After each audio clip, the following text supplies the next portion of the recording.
So you like pretty things, eh? It's no mistake that this has showed up on your feed.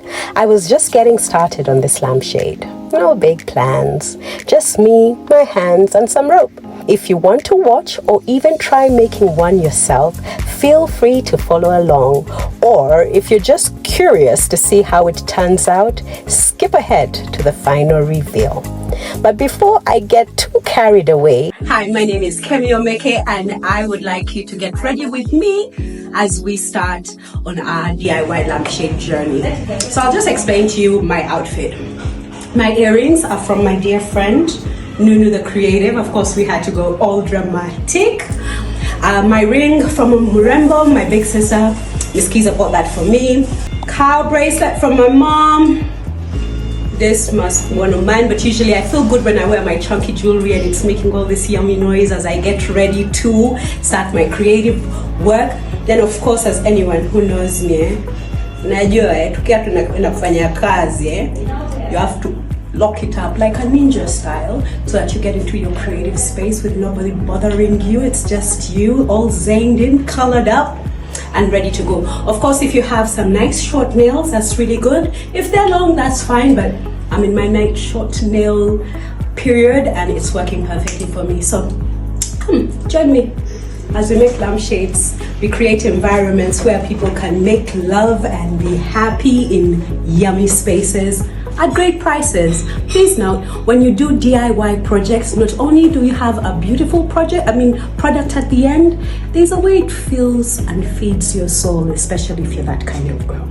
So here we go. Come, follow me as I weave. Here's what I'm using today.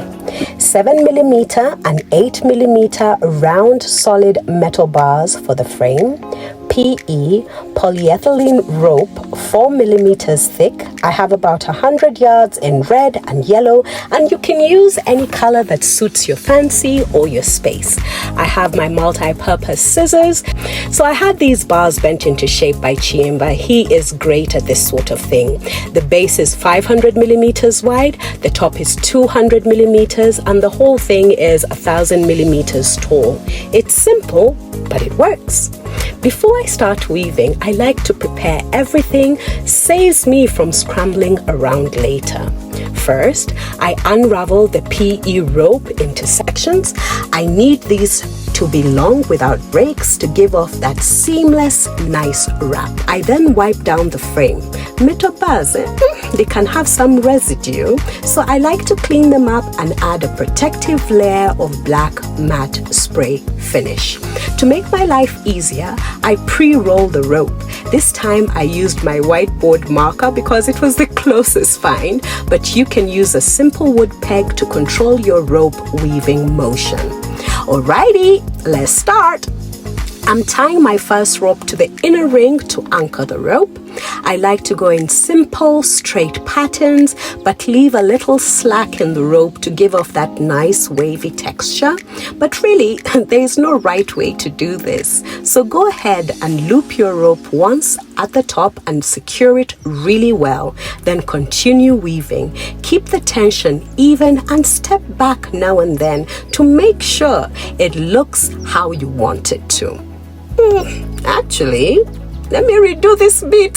Okay, looks like we are almost done. Let me just make sure we don't have any extra ropes peeping out. And done. Test it out with a bulb, switch on that light, and voila, there it is. Simple, handmade, and just the right vibe. If you want to make one too, honey, tag me. I'd love to see it.